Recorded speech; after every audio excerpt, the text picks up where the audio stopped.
नमस्कार दोस्तों, स्वागत है आपका चिराग क्लासेस के ऑनलाइन यूट्यूब चैनल के ऊपर। तो फ्रेंड्स, कैसे हो आप लोग? आशा करता हूं आप सब बढ़िया होंगे। तो फ्रेंड्स, जैसा कि आप सभी को पता है, अभी चल रहे हैं एसएससी कांस्टेबल जीडी भर्ती 2025 के एग्जाम। अब आप सभी को पता है 17 तारीख से वापस आपके एग्जाम शुरू होने वाले हैं। ठीक है, बीच में 2-3 दिनों की छुट्टी हो गई थी। अभी यहां पर एसएससी कांस्टेबल जीडी भर्ती 2025 17 फरवरी को कैसा आएगा पेपर, किस प्रकार का लेवल रहेगा, सारा कुछ हम डिस्कस करने वाले। कौन से टॉपिक को हम ज्यादा फोकस करें ताकि आप हाई स्कोर अचीव कर पाओ। ठीक है, तो इस वीडियो को पूरा ध्यान से देखिए। और अभी तक आपने हमारे चैनल को सब्सक्राइब नहीं किया है तो चैनल को सब्सक्राइब करके बेल आइकन को जरूर प्रेस कीजिएगा, जिससे भर्ती से संबंधित नई नई जानकारी आपको सबसे पहले मिल सके। तो चलिए फ्रेंड्स, शुरू करते हैं और बात करते हैं एसएससी कांस्टेबल जीडी भर्ती 2025 17 फरवरी को फर्स्ट, सेकंड और थर्ड शिफ्ट में किस प्रकार का पेपर आ सकता है। क्या लंबे समय के गैप के बाद में पेपर के पैटर्न लेवल के अंदर या पैटर्न के अंदर क्या बदलाव होने वाला है या नहीं होने वाला। ठीक है, तो ध्यान से देखिएगा।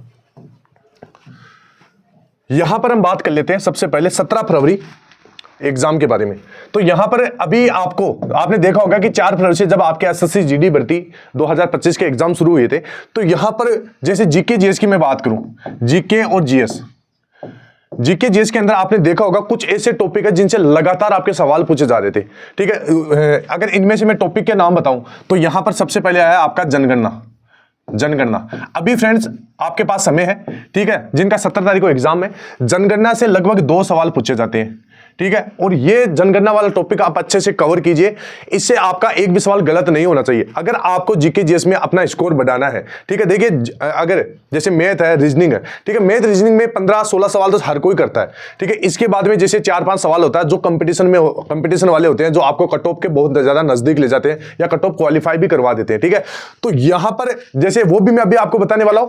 अभी जीके जीएस के कुछ टॉपिक है, देखिए सारे जितने भी 4 सब्जेक्ट है, इनमें आपके अगर बढ़िया नंबर आते हैं, जैसे एवरेज नंबर भी आते हैं, तो आपके सिलेक्शन के चांस बढ़ जाते हैं। ठीक है, ध्यान रखिएगा। अभी जनगणना है तो जनगणना से आपको 2 क्वेश्चन आएंगे और ये जनगणना वाला टॉपिक आपको अच्छे से कवर कर लेना है। अब रही बात कि सर ये हम कहां से कवर करें, तो ये हमने 2018 से लेकर 2024 तक अब तक जो जनगणना से एसएससी जीडी में सवाल पूछे गए वो सारे हमने करवा दिए। ठीक है, सबसे पहले आपको कुछ भी नहीं करना है। जनगणना वाला ऐसा नहीं कि भाई टॉपिक आप कहीं से सर्च करो या फिर आप कहीं नोट्स में देखो अपने, आपको ये काम नहीं करना। आपको वही सवाल पढ़ना है जो अब तक पूछे गए। ठीक है, और इसका मैंने एक वीडियो भी बना दिया, वो जाके आप देखिए। इसके बाद में जो अगला आपका मोस्ट इंपोर्टेंट टॉपिक है वो है आपका कौन सा, पंचवर्षीय योजना। ठीक है, सीधे सीधा सवाल बनती है पंचवर्षीय योजना से भी, और पंचवर्षीय योजना आपको बढ़िया तरीके से क्या करना है, कवर कर लेना। पंचवर्षीय योजना, और इससे आपका कितना सवाल बनता है, इससे भी आपका लगभग 2 सवाल बनता है। जिसमें अगर मैं आपको सवाल बताऊं तो सवाल आपके बनते हैं कि भाई प्रथम पंचवर्षीय योजना कब शुरू हुई, ठीक है, या फिर इसका क्या उद्देश्य था, ठीक है, और इनके अंदर क्या क्या कार्य हुए हैं। तो ये चीजें आपको ध्यान में रखना है, फालतू की चीजों के ऊपर आपको फोकस नहीं करना है। ठीक है, तो ये हो गया पंचवर्षीय योजना, और इसका भी सेम हमने 2018 से लेकर 2024 तक के सारे वीडियो करवा दिए। 2018 से लेकर 2024 तक पंचवर्षीय योजना से एसएससी जीडी में अब तक जो सवाल पूछे गए वो हमने करवा दिए। ठीक है, इसके बाद में अभी आपको करंट अफेयर, ठीक है, करंट अफेयर है। करंट अफेयर में आपको क्या पढ़ना है, ध्यान से देखना। आपको देखना है 2023 का करंट अफेयर, इसके बाद में 2024 का करंट अफेयर, और ये सारा आपको कहां से देखना है, ये सारा भी हमने वीडियो बना दिया है, जिसमें अब तक हाल ही में एसएससी के द्वारा जो एग्जाम करवाए हैं अपने 2023 के अंदर और 2024 के अंदर, उन एग्जाम के अंदर जो करंट अफेयर से सवाल पूछे गए वो सारे सवाल हमने एक वीडियो के अंदर कवर किए, जिसका नाम है करंट अफेयर 2023 एसएससी जीडी। ठीक है, इसके बाद में सेम रहेगा 2024 के लिए, ये दोनों वीडियो बना दिए, इससे बाहर आपका कुछ नहीं जाएगा। तो आपका लगभग कितने नंबर का चैप्टर यहां पर इससे करंट अफेयर से आपके 3 सवाल बनते हैं। तो आप देख सकते हैं यहां पर कितना आपका टॉपिक कवर हो रहा है, 2 4 6, ये हो गया 4 नंबर, और 4 और 3 हो गया 7। ठीक है, तो 7 नंबर आपके यहीं पर कवर हो सकते हैं। ठीक है, अगर आप इनको ध्यान से पढ़ते हैं। इसके बाद में यहां पर 7 क्वेश्चन होते हैं, तो लगभग 14 नंबर तो यहीं से आपके कवर हो जाते हैं, तो ध्यान से देखना। इसके बाद में मैं आपको अगला बता देता हूं कौन सा, 3 क्वेश्चन आते हैं करंट अफेयर से, ध्यान रखना। और सेम यही जिन बच्चों ने एग्जाम दिया है, जिन बच्चों ने हमारी वीडियो देखे हैं, उन्होंने बताया कि सर आपने जो जनगणना के सवाल बताए उन वीडियोज के अंदर सेम वही सवाल देखने को मिले, और सेम वही पंचवर्षीय योजना से देखने को मिले, और सेम वही आपके करंट अफेयर से देखने को मिले। तो फ्रेंड्स आप भी देखिए, आपको भी बहुत ज्यादा मदद मिलेगी। इसके बाद में अगला है आपका वादक व वाद्य यंत्र, वादक व वाद्य यंत्र। ठीक है, और ये टॉपिक भी मैंने करवा दिया। अभी लगातार आने वाली शिफ्टों में इनमें आपसे सवाल पूछे जाएंगे, क्योंकि अभी तक पूछ रहे हैं। ठीक है, तो वादक और वाद्य यंत्र लगभग 1 सवाल। ठीक है, ये ध्यान में रखना। इसके बाद में अगला मैं आपको बताऊं तो अगला टॉपिक आपका कौन सा हो जाएगा, यहां पर राष्ट्रपति। अब राष्ट्रपति से हर बार सवाल पूछा जाता है, तो राष्ट्रपति वाले टॉपिक को भी आपको बढ़िया तरीके से कवर कर लेना है। ठीक है, आपने देखा होगा 12-13 इन शिफ्ट में भी आपका सवाल पूछा गया राष्ट्रपति से एक। ठीक है, ये वीडियो हमने करवा दिया। इसके बाद में अगला है आपका अनुच्छेद। ठीक है, अनुच्छेद में भी आपको बढ़िया तरीके से मैंने वीडियो बना दिया, जो अब तक अनुच्छेद 2018 से लेकर 2024 यानी राष्ट्रपति और अनुच्छेद से 2018 एग्जाम एसएससी जीडी का से लेकर 2024 वाले एसएससी जीडी एग्जाम तक जितने भी आपके सवाल पूछे गए इन शिफ्ट में, ये सारे हमने करवा दिए। ठीक है, तो ये आपको जाके देखना है। और रही बात की मैथ कैसे आएगा, तो फ्रेंड्स मैथ का लेवल है, मैथ आपका लगभग 14-15 क्वेश्चन आराम से नॉर्मल बच्चा भी कर सकता है। ठीक है, अगर जो बच्चा फंसता है वो फंसेगा आपका क्षेत्रमिति के अंदर। ठीक है, क्षेत्रमिति आपको अच्छे से कवर कर लेना है। इसके बाद में आपका चक्रवृद्धि ब्याज है, वो आपको अच्छे से कवर कर लेना है। ठीक है, क्षेत्रमिति हो गया, चक्रवृद्धि ब्याज हो गया। इसके बाद में समय व दूरी। ठीक है, ये होने के बाद में एक आपका होता है साधारण ब्याज वगैरह, ये देख लो आप, अनुपात समानुपात देख लो, जिनके अंदर बच्चा फंसता है। बाकी तो नॉर्मल टॉपिक आते हैं, आराम से आप इनको कर दोगे। ठीक है, इसके बाद में बहुत सारे कैंडिडेट पूछ रहे कि सर हिंदी कैसे आएगा, तो फ्रेंड्स हिंदी भी आपका नॉर्मल है। हिंदी में जो अब तक हार्ड लगा है मेरे को वो है आपका गद्यांश।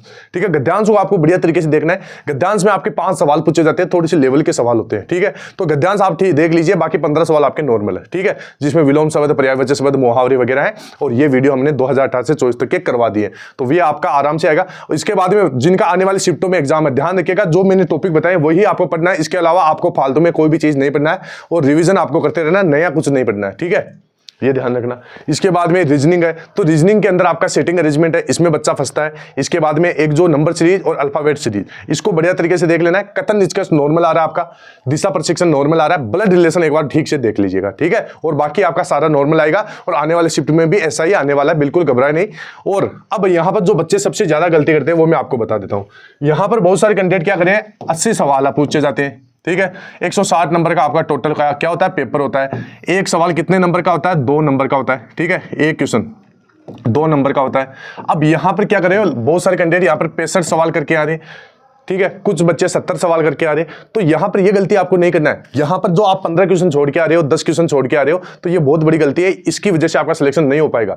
क्योंकि यहां पर आप सोचिए, अगर आप जैसे लगातार 15 क्वेश्चन छोड़ के आ गए, ठीक है, तो आपको मिलता तो कुछ नहीं है। बस मान लीजिए जैसे 65 आपके सही है, ठीक है, 65 आपके सही हो गए और आपको 130 नंबर मिल गए, मान लीजिए आपकी कट ऑफ इससे ज्यादा जाती है, तो क्या होगा।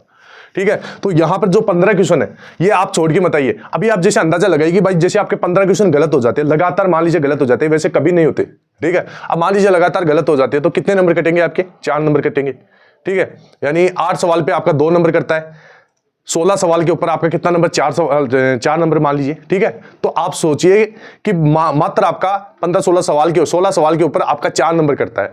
ठीक है, तो अगर आप 15 में से मान लीजिए जैसे तुक्के लगाते हो, ठीक है, और वो तुक्के आप जैसे ध्यान लगा कर ही लगाओगे, ऐसा नहीं है आप जैसे ऐसे लगा दोगे। 15 सवाल या 16 सवाल आप तुक्के लगा कर आते हो, तो मैं गारंटी के साथ कह सकता हूं उसमें आपके लगभग 6 या 7 सवाल सही होने की संभावनाएं बन जाती है। ठीक है, तो 6 सवाल का लगभग 12 नंबर बन जाता है, 7 सवाल का 14 नंबर मिल जाता है, तो 130 है। ठीक है, 130 नंबर तो आपके मान लीजिए पहले बन रहे थे, 65 क्वेश्चन आपने जब सही किए। ठीक है, अब इसमें बाद 15 सवालों में आपने तुक्के लगाए, 6 सवाल सही हो गए, तो 6 के नंबर कितने होंगे, 12 नंबर बन गए। तो टोटल आपको कितना नंबर मिल गया यहाँ पर, 142 नंबर। ठीक है, अब बताओ आप कट ऑफ को क्वालिफाई करोगे या नहीं करोगे, तो करोगे। फ्रेंड्स गलती नहीं करना। अब यहां पर कुछ बच्चों के एक भ्रम है अंदर कि सर हम अगर ज्यादा तुक्के लगाएंगे, मान लीजिए ज्यादा सवाल गलत भी हो जाते हैं, ठीक है, तो यहां पर नॉर्मलाइजेशन में हमारे को फायदा नहीं मिलेगा। तो ये चीज आप कान खोल के सुन लीजिए। कभी भी आप जैसे क्वेश्चन गेस करते हो, ज्यादा से ज्यादा क्वेश्चन तुक्के लगाते हो, ठीक है, इसमें आपका कोई भी नॉर्मलाइजेशन में इसके ऊपर कोई फर्क नहीं पड़ता है। मतलब एक्यूरेसी का आपका नॉर्मलाइजेशन के ऊपर कोई भी फर्क नहीं पड़ता है। नॉर्मलाइजेशन केवल उन्हीं बातों के ऊपर निर्भर करता है कि जैसे पेपर का लेवल क्या था, हार्ड क्वेश्चन कितने पूछे गए, हार्ड क्वेश्चन में से आपने हार्ड कितने अटेम्प्ट किए। ठीक है, हार्ड शिफ्ट रहेगी तो आपको नॉर्मलाइजेशन में फायदा मिलेगा जब आप नॉर्मलाइज जैसे हार्ड क्वेश्चनों को अटेम्प्ट करोगे, ध्यान रखना। ठीक है, तो ये चीज आप अपने दिमाग से निकाल दीजिए। पेपर आपका नॉर्मल आएगा जो अब तक आने वाला था। ठीक है, अगर हार्ड भी आता है, मान लीजिए थोड़ा बहुत हार्ड रहेगा, तो आपको नॉर्मलाइजेशन में पक्का फायदा मिलेगा। ठीक है, और आराम से जाइए, जो भी आपने तैयारी की है वो बहुत बढ़िया तैयारी है। ठीक है, तो फ्रेंड्स आई होप वीडियो अच्छा लगा होगा। अभी यहां पर एक जरूरी सूचना मैं आपको दे देता हूं। यहां पर आप देख सकते हैं, ये सारे वीडियो हमने कवर कर दिए, अभी आपके पास समय है, ठीक है। तो आपको क्या करना है, जैसे जनगणना वाला ये वीडियो देखना है, फिर उसके बाद पंचवर्षीय योजना देख लेना है और अनुच्छेद देख लेना है, ठीक है। और उसके बाद में आपको देखना भारत के नृत्य। अब नृत्य से आपका सवाल पूछा जा रहा है कि भाई लोक नृत्य और शास्त्रीय नृत्य। शास्त्रीय नृत्य आपके केवल 8 है, ठीक है, तो एक बार उनको रट लो, उसके बाद में लोक नृत्य। इस वीडियो को देख लो, ये 2 पार्ट के अंदर है, 2 गुना स्पीड में देख लो, ठीक है। और आप उसको देखने के बाद में इस एप्लीकेशन है हमारी यहाँ पर, इसमें आप टेस्ट लगा सकते हैं। 100+ मॉक टेस्ट 13 भाषाओं में दिए गए, ये फ्री के अंदर है, तो यहाँ से आप टेस्ट लगाइए, प्रीवियस ईयर के पेपर लगाइए, मॉक लगाइए, ठीक है। लिंक डिस्क्रिप्शन बॉक्स में। इसके बाद में जैसे हरित क्रांति है, नदी बांध है, विलोम शब्द है, राज्यपाल आंदोलन, ये जिनका भी आने वाली शिफ्ट में एग्जाम है, जैसे 17, 18, 20 या 26 तक, लास्ट 26, 27 हो गया, तो यहाँ पर अगर जिनका भी एग्जाम है आने वाली शिफ्टों के अंदर, एक बार ये सारे वीडियो देख के जाइए, ठीक है। जीके के अंदर आप 17 क्वेश्चन सही कर दोगे आराम से, ठीक है। तो ध्यान रखिएगा, और इतना ही कहना चाहूंगा। आई होप वीडियो अच्छा लगा होगा। फिर मिलते हैं नेक्स्ट वीडियो के अंदर, तब तक के लिए जय हिंद, जय भारत, वंदे मातरम।